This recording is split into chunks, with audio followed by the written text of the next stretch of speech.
Writing স্কিলের ক্ষেত্রে EDM এর ইউজ নিয়ে অনেকের মধ্যেই অনেক কনফিউশন রয়েছে। স্পেশালি আমি যখন কপি চেক করছি তখন আমি দেখতে পাচ্ছি যে অনেকেই ইডিএম এর ইউজগুলো ঠিকঠাক করছো না বা আননেসেসারিলি ইডিএম এর ইউজ করা হচ্ছে। তো সেই জন্য আমি আজকে এই ভিডিওটা বানাচ্ছি, স্পেশালি ইডিএম কিভাবে আমরা ইউজ করব, wire to use EDMs and how to use EDMs, এটাই আজকের ভিডিওর টপিক। তো আশা করি ভিডিওটা দেখলে তোমাদের যে কনফিউশনটা আছে ইডিএম নিয়ে সেটা ক্লিয়ার হয়ে যাবে। তো প্রথমে আমাদের যেটা জানতে হবে যে ইডিএম জিনিসটা কি।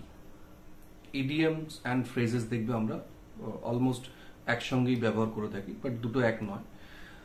ইডিএম মানে হচ্ছে আ গ্রুপ অফ ওয়ার্ডস যেটার মধ্যে একটা ইমপ্লাইড মিনিং থাকবে।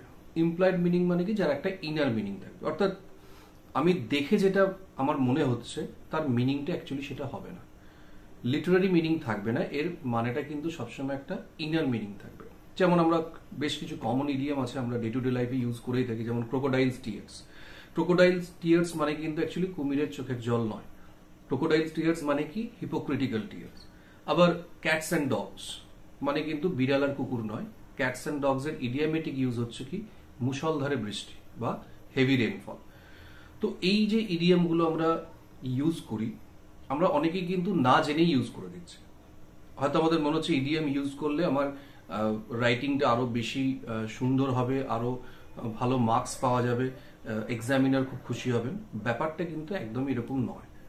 ফার্স্ট অফ অল আমাদের যেটা জানতে হবে সেটা হচ্ছে কোন জায়গায় আমরা ইডিএম ইউজ করব আর কোন জায়গায় করব না, আর আদৌ ইডিএম এর ইউজটা কতটা প্রয়োজনীয় সেটা আমাদের জানতে হবে।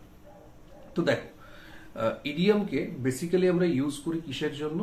একটা সেন্টেন্সকে বিউটিফাই করার জন্য, মানে একটা সেন্টেন্সের বিউটিটাকে এনহ্যান্স করে বা সৌন্দর্য বৃদ্ধি করে ইডিএম। যেমন আমি যদি বলি it has been raining heavily since morning, এটাও যেরকম কারেক্ট। আবার আমি যদি বলি it has been raining cats and dogs since morning, এটাও correct. Both the sentences are correct. কিন্তু দুটোর মধ্যে ডিফারেন্স কোথায়? আমি যখন ক্যাটস অ্যান্ড ডগস কথাটাকে ইউজ করছি, এটা শুনতে অনেকটা বেশি ভালো লাগে, ইট সাউন্ডস বেটার, তাই না? হেভিলির থেকে শুনতে আমার ভালো লাগছে। কিন্তু আমাদের এটা মাথায় রাখতে হবে যে শুনতে শুধু ভালো লাগলেই হবে না, সেটার অ্যাপ্রোপ্রিয়েট ইউজটা আমাদের জানতে হবে ফার্স্ট।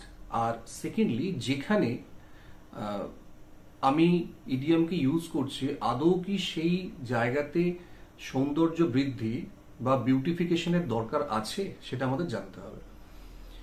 তার মানে আমরা ইডিএমকে সেই জায়গাগুলোতে ইউজ করব যেখানে সেন্টেন্সকে বিউটিফাই করার প্রয়োজন আছে বা বিউটিফাই করা যেতে পারে।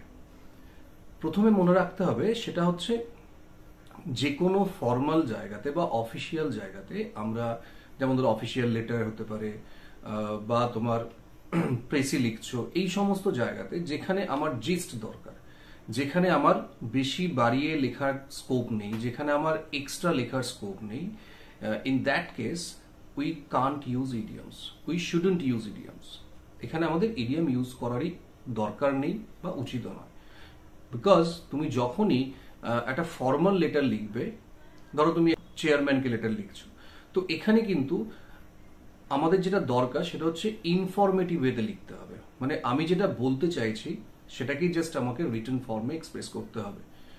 We can't right anything extra. Extra আমার কিছু লেখার কিন্তু জায়গা নেই। এবং এটাকে আমি সৌন্দর্য বৃদ্ধির জন্য, বিউটিফিকেশনের জন্য কিন্তু এই লেটার আমি লিখছি না। এই লেটারটা লিখছি শুধুমাত্র আমার প্রবলেমটাকে হাইলাইট করার জন্য, বোঝাবার জন্য। তো সেই জন্য এখানে আমার ইডিয়ামের কোনো প্রয়োজন নেই। অন দ্য আদার হ্যান্ড, আমি যখন ফ্রেন্ডকে লেটার লিখছি, মা বাবাকে লেটার লিখছি, মানে ইনফর্মাল লেটার বা পার্সোনাল লেটার আমি যখন লিখবো, সেখানে কিন্তু আমি সেন্টেন্সকে বিউটিফাই করতেই পারি। কারণ যেহেতু আমি আমার কাছের লোকের সঙ্গে কথা বলছি, এখানে আমার কোনো ফর্মালিটি মেনটেন করার দরকার নেই। অ্যান্ড ইনফর্মাল লেটারে you can enjoy your freedom of writing. তো এটা একটা ভালো জায়গা যেখানে তুমি তোমার মনের ভাবটা তোমার মতো করে প্রকাশ করতে পারো, একটু ঘুরিয়ে ফিরিয়ে লিখতেই পারো। তো সেখানে তুমি ইডিয়াম ব্যবহার করতেই পারো, কোনো অসুবিধা নেই। বা কোনো তুমি এসে লিখছো, ট্রান্সলেশন লিখছো, স্পেশালি ট্রান্সলেশন, এটাও একটা লিটারেচারই একটা পিস, লিটারেচার থেকেই নেওয়া হয়। তো সেখানে কিন্তু আমরা ইডিয়াম ইউজ করতেই পারি, কারণ ট্রান্সলেশন মানে হচ্ছে এখানে তুমি যত সুন্দর করে লিখতে পারবে তত ভালো। তো ট্রান্সলেশন আমরা ইডিয়াম ইউজ করতেই পারি। কিন্তু প্রেসি, যেটা আমি সব থেকে বেশি দেখছি, প্রেসিতে প্রচুর ইডিয়ামের ইউজ করছে অনেকে। অ্যাকচুয়ালি প্রেসি মানে হচ্ছে জিস্ট। তোমাকে যেটা দেওয়া হয়েছে প্যাসেজে সেটাকে 1/3 করে অর্থাৎ জিস্ট লিখতে হবে। That means when you are writing the gist of a passage, there must not be any ambiguity. কোন রকম অ্যাম্বিগুয়াস ব্যাপারই থাকবে না লেখার মধ্যে। তাহলে ইডিয়াম ইউজ করলে কি হতে পারে? ইডিয়াম কিন্তু অ্যাম্বিগুইটি ক্রিয়েট করতে পারে। কিরকম? এই যে আমি বললাম, ইডিয়াম মানেই হচ্ছে একটা নেগেটিভ, ইনার মিনিং থাকবে। যেমন আমি যদি বলি, ধরো the son is saying to his mother, mother, I am leaving you for good. I am leaving you for good. So এটা শুনে মা খুশি হবে না দুঃখ পাবে? আমাদের মনে হতেই পারে যে ফর গুড মানে ভালোর জন্য চলে যাচ্ছে, তো মা খুশি হবেই, ছেলের ভালো তো সবাই চায়। কিন্তু অ্যাকচুয়ালি এর মানেটা সেটা নয়। ফর গুড মানে হচ্ছে ফর এভার। তার মানে এই সেন্টেন্সটার মানে হলো কি, যে মাকে ছেলে চিরকালের জন্য ছেড়ে চলে যাচ্ছে। তাহলে দেখো, আমি যদি ইডিয়ামের মানেটা না জানি, আমার কাছে কিন্তু সেন্টেন্সের মিনিংটাই চেঞ্জ হয়ে যাবে। একটা নেগেটিভ সেন্টেন্স পজিটিভ হয়ে যাবে। ঠিক সেরকম একটা খুব সুন্দর ইডিয়াম আছে, ব্রেক আ লেগ। ব্রেক আ লেগ স্পেসিফিক্যালি এটাকে আমরা থিয়েটারের ক্ষেত্রে ইউজ করে থাকি, মানে আগে করা হতো। It's an informal way of wishing good luck. তো কিভাবে গুড লাক উইশ করা হয়? আমি যদি গুড লাক বলি, তখনকার দিনের মানুষের একটা ধারণা ছিল যে, কুসংস্কারও বলতে পারো, যাই হোক, যে গুড লাক সরাসরি যদি বলি সেক্ষেত্রে মানে it can bring bad luck. তো সেই জন্য গুড লাক না বলে ব্রেক আ লেগ বলা হতো। এইবার এটাকে যদি আমি এইভাবে ব্যবহার করি, ধরো ফাদার তার সনকে বলছে, আজ ধরো এক্সাম আছে, তখন ফাদার সনকে বলছে ব্রেক আ লেগ সন। তার মানে কি বোঝাচ্ছে?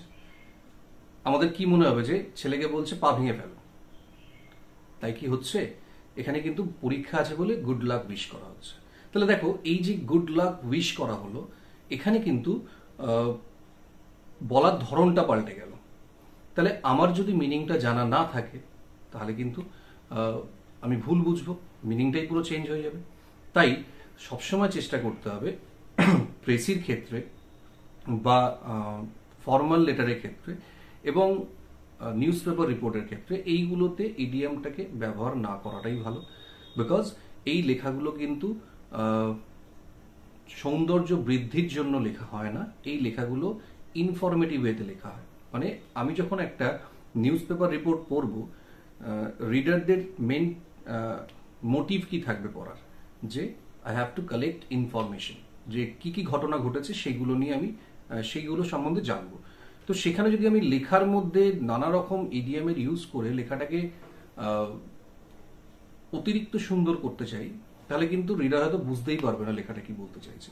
তো পড়ে বুঝতেও সময় লাগবে, তার জন্য কিন্তু রিডার বিরক্ত হবে এবং পেপারটাই পড়বে না। তাই সবসময় চেষ্টা করবে যে কোনো অফিসিয়াল জায়গাতে বা ফর্মাল জায়গাতে ইডিয়ামকে অ্যাভয়েড করার। ইনফর্মাল জায়গাতে তোমরা ইউজ করতেই পারো, তার মানে এই নয় যে ইডিয়াম ইউজ করতেই হবে, ইডিয়াম না ইউজ করলে সেন্টেন্স ভালো হয় না বা সেন্টেন্সের মানে নাম্বার দেওয়া হবে না, এটা একদম ভুল ধারণা।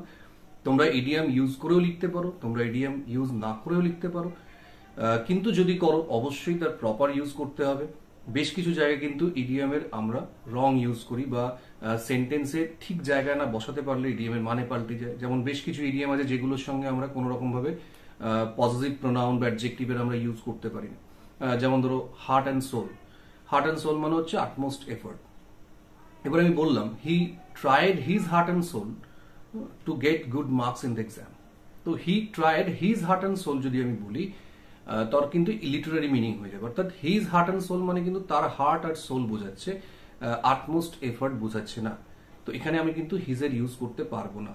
তো এরকম অনেক ইডিয়াম আছে, যেমন টুথ অ্যান্ড নেল। এখানেও কিন্তু আমরা his tooth and nail, my tooth and nail বলতে পারবো না, এখানে কোনো রকম পজিটিভ কেসের ইউজ হবে না। তো এইগুলো কিন্তু আমাদের জানতে হবে। এবার যদি জানা থাকে, তোমরা ইনফর্মাল রাইটিং এর ক্ষেত্রে ইউজ করতে পারো, কোনো অসুবিধা নেই। স্পেশালি ট্রান্সলেশনের ক্ষেত্রে ইডিয়াম দিলে শুনতে ভালো লাগে। কিন্তু জানা না থাকলে বা ইউজ নিয়ে কোনো রকম কনফিউশন থাকলে জাস্ট লিভ ইট। এর জন্য সেন্টেন্সের ওপর কোনো এফেক্ট পড়বে না, তোমরা সাবস্টিটিউট ওয়ার্ড দিয়ে লিখতেই পারো, কোনো অসুবিধা হবে না। ঠিক আছে, যেমন I am living you forever আর I am living you for good.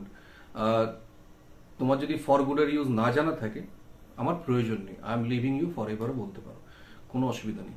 ওকে, কিন্তু ফর্মাল জায়গাতে কখনোই ইডিয়ামটা দেবে না, না দেওয়াটাই ভালো। ইনফর্মালে যেটা বললাম তোমরা দিতে পারো, নাও দিতে পারো, বাট দিলে প্রপার ইউজ করবে, না হলে করবে না। ঠিক আছে, তো আশা করি তোমরা ইডিএম এর ব্যাপারটা বুঝতে পেরেছো। যে অনেকের কনফিউশন ছিল যে ইডিএম, অনেকের মনে হতো যে দিতে পারলে ভালো নাম্বার পাওয়া যায় বা বেশি বেশি ইডিএম দেবো, একদমই না। আর বিউটিফিকেশনের ব্যাপারটা আমি সবসময় বলে রাখি, বিউটিফিকেশন সেন্টেন্সে দরকার, এবং এই বিউটিফিকেশনের ক্ষেত্রে আমাদের মাথায় রাখতে হবে যে কোনো জিনিসকে অতিরিক্ত সুন্দর করে ফেললে সেটা আবার ভালো লাগে না। ঠিক আছে, তো কিছু কিছু জায়গায় কিন্তু একটা জিনিসই ভালো লাগবে, যেমন হার দেখবে একটা পরলেই ভালো লাগবে, আমি যদি এখন 10-15টা হার পরে নিই কিন্তু ভালো লাগবে না দেখতে। তো মানুষের ক্ষেত্রে যেরকম, সেরকম সেন্টেন্সের ক্ষেত্রেও, ল্যাঙ্গুয়েজের ক্ষেত্রেও, তো একটা আধটা ইডিয়াম তুমি দিলে ঠিক আছে, কিন্তু পুরো লেখাই যদি ইডিয়ামে ভরে যায় তাহলেও কিন্তু লেখা ভালো লাগবে না। তাই একটু চিন্তা ভাবনা করে ইডিয়ামের ব্যবহার করবে, আর যেটা করবে সেটা অবশ্যই জেনে করবে, বুঝে করবে, ভুল ইউজ করবে না। তাহলে আজকের জন্য এটুকুই। নেক্সট ভিডিওতে আর একটা অন্য কোনো টপিক নিয়ে ডিসকাস করবো।